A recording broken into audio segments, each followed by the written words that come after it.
This is Curious Minnesota, a Star Tribune project that sends staff from the state's largest newsroom hunting for the answers to great questions we receive from you, our readers. We're here to answer everything you want to know about the state's people, places, and culture. Welcome to Curious Minnesota. I'm your host, Eric Roper. Today we are wading into a nostalgic topic for many Minnesotans, the Weatherball. This glowing sign atop the Northwestern National Bank building in downtown Minneapolis was one of the tallest and most prominent landmarks in the region between 1949 and 1983. It was so prominent, in fact, that reader Kelly Follis could see it from her home in Brooklyn Park. Follis wanted to know what happened to this famous Twin Cities artifact, so Curious Minnesota asked reporter John Reinan to track down the answer.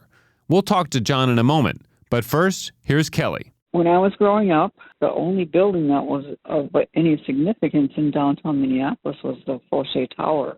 And when the Weatherball came, it was on the bank building nearby. And I lived in Brooklyn Park by Crystal Airport.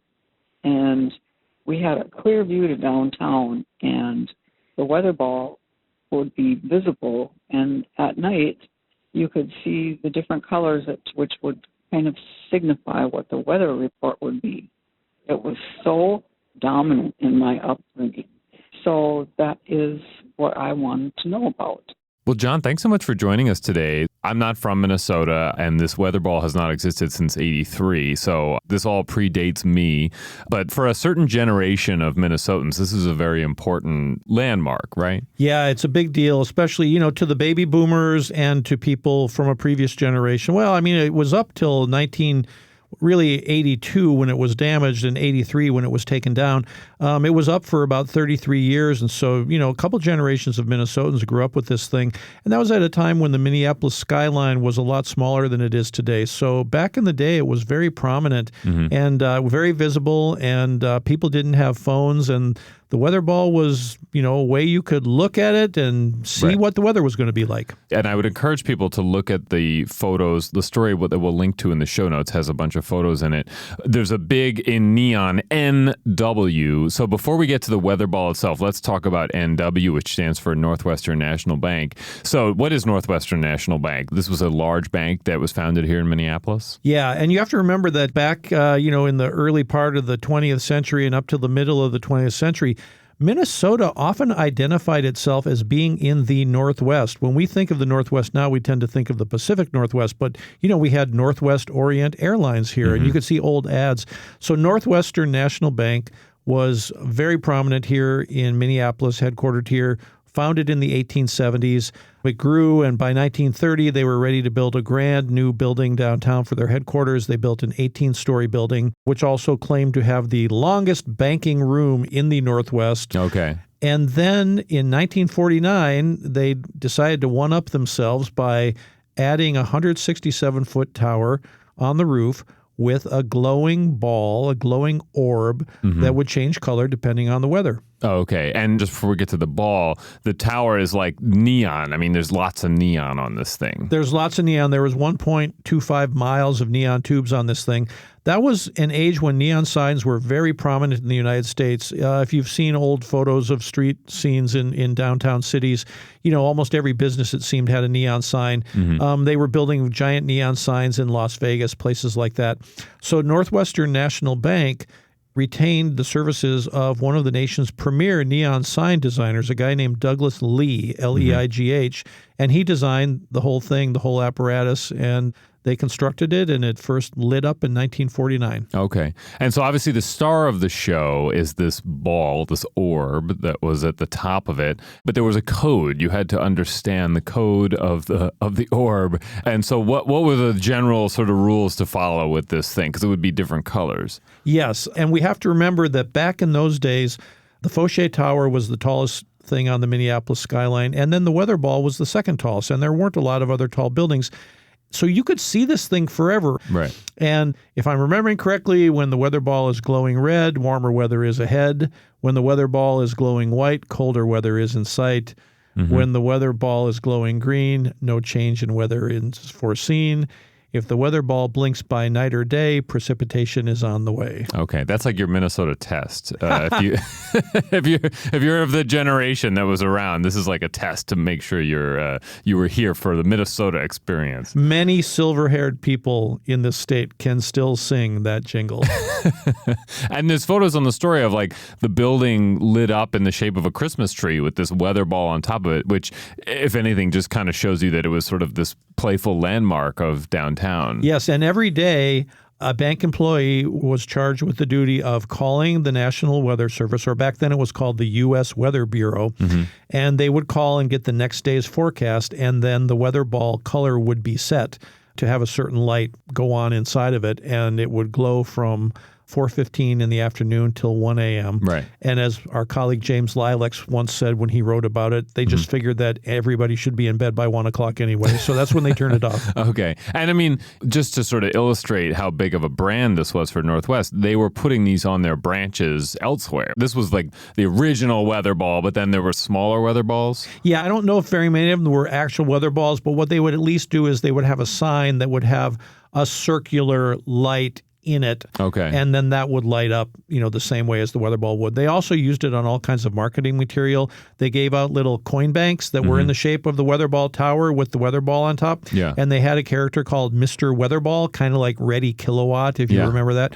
They had a character called Mr. Weatherball who appeared in some of their advertising and things like that. Mr. Weatherball. Okay. So we started in 1949. Weatherball goes up. Everybody is enjoying the weatherball for several decades. And then Thanksgiving, 1982, fateful day. What happened on Thanksgiving, 1982? It was a fateful day. Not only turkeys got cooked, but the remains of the Donaldson department store downtown, which had been torn down, but it was a big pile of rubble, and some kids, apparently teenagers, were playing around, and they somehow started a fire, and it consumed the rest of the rubble of that block and also damaged the Northwestern National Bank building. Now, it did not damage the weather ball, but it did render it inoperable. I don't know if electrical cords were burnt up or what happened, but the weather ball was not burnt up in the fire, but it stopped working. Okay. And very quickly, surprisingly quickly, because this was really a grand, quite brilliant marketing tool that they came up with, and they used it for 33 years, and then they gave it up just like that. I mean, like within weeks, they had a press conference and they said, we're giving the weather ball to the Minnesota State Fair, and it's going to be rebuilt there so that everybody can continue to enjoy it. But it's like if you just one day said, we're not going to have the Pillsbury Doughboy anymore. I mean, this was the symbol of their bank, and they just gave up on it. Or the Target bullseye logo or something like that. Okay. Exactly. We heard from a reader who was actually involved in deconstructing the weather ball, Warren Gunther, an iron worker. Warren sort of described a bit about the meticulous process because according to the article about this, it cost $100,000 to take the weather ball down and sort of get it delivered to the state fair. So Warren sort of reflected a bit on what all went on to get this thing off of the roof of the building. I was employed by the L.H. Souls Company. The weather ball itself wasn't too bad. It was secure in place, and what we did is got it ready to go. So when the helicopter, they couldn't get in those days, they didn't have a crane that could come in and stick a boom up 300 feet in the air. They just didn't have them. Anyway, it makes it sound like that helicopter came in and picked the whole damn thing up and it was done. Here's how the tower got down. The ball got picked off there. Okay, that's gone. We put a crane on top of the roof, right up there where you can see the base of the tower up there. And the cables came from the winch, which was the other part of the crane that was on the street. We put a man lift up to get up to the roof, an elevator on the outside of the building. We put one of them up in 2 days. And that's the way that tower came down. It came down in pieces. It wasn't destroyed. It could have easily been put back together. The goal was to restore it, and it didn't get restored. So, I mean, how do you feel about it? Well, horrible. Somebody probably hauled it in for scrap iron. Nobody took the initiative, but it was not ruined at all. That tower could have been put right back together. All you need is an iron worker to do it. This was all labeled, and it was going to go back up at the state fair, we figured. And don't use a torch on anything. Didn't have to. We took it apart. And then just a little side note that he mentioned that I looked up online and is true is that one of Charles Lindbergh's first planes was in the building, like, suspended from the ceiling or something. I think it wasn't damaged, but it was like close to being damaged or what have you. So it was not the Spirit of St. Louis, but it was a plane. The Jenny, which was a World War I surplus military plane, which was very popular among barnstormers and other people who were flying in the 1920s. Okay. So 83, they take this thing down. It gets delivered to the State Fair. And, we found in our own archives, because of the way the press conference kind of made it sound like this thing will be reborn, it's going to have next chapter at the State Fair, people kind of kept asking about it over the years. Barbara Flanagan wrote about it. And James Lilacs, as you mentioned, wrote about it. What happened? Obviously, we're doing this story because it was not put up at the State Fair. According to Jerry Hammer, who was at the State Fair at the time that this was delivered there, although he was not in charge, but he was a young guy who was working at the fair, they had an empty building and they put all the pieces of the Weatherball Tower in there. And they were trying to raise corporate money to rebuild it, to put it back up again. Mm-hmm. And I guess it's just as simple as nobody was willing to step up and sponsor it and give them money to put it together. And the fair didn't want to spend its own money doing it, which raises the question, well, then why did they take it in the first place? Right. But that's a different item. But it seems to kind of come down to money. They tried to raise money.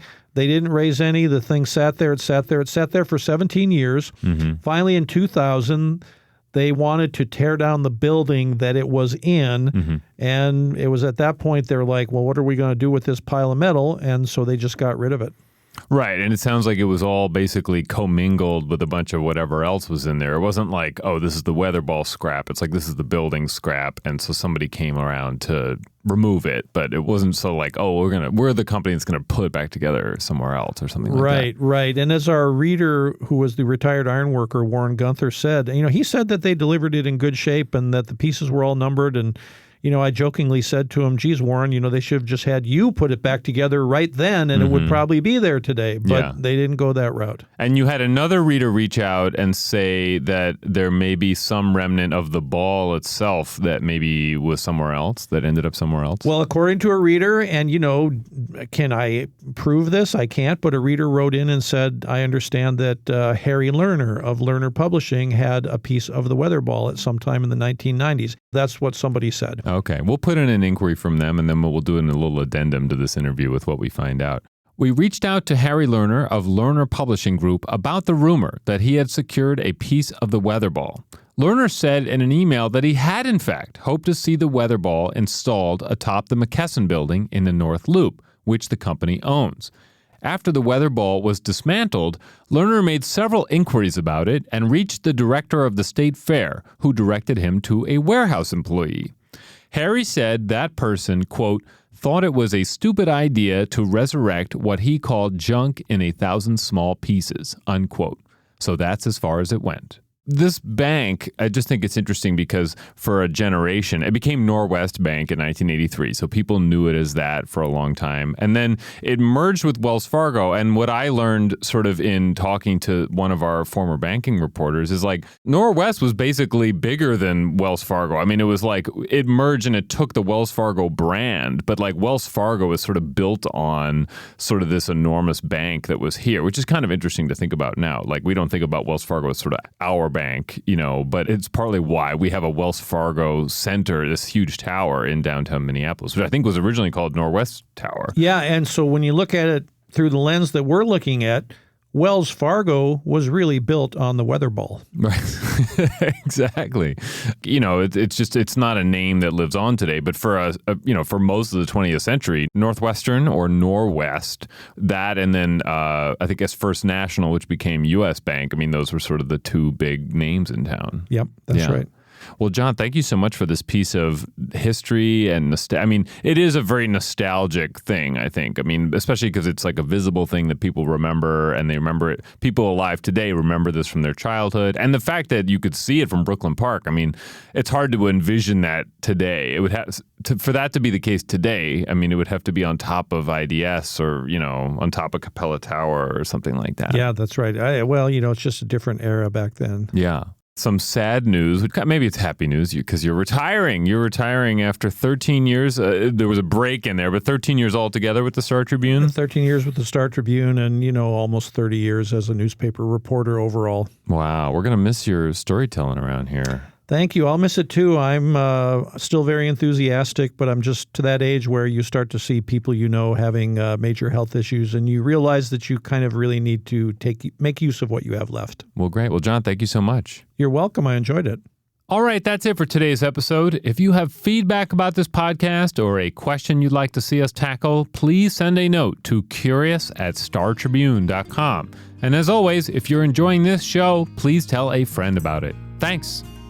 Thanks for listening to Curious Minnesota. We want to hear from you. Ask questions and read more stories online at startribune.com/curious. Our show is recorded at the Star Tribune's headquarters in beautiful downtown Minneapolis, and our music is produced by Matt Gilmer. If you like the show, please rate us on iTunes or leave a review. And until next time, stay curious.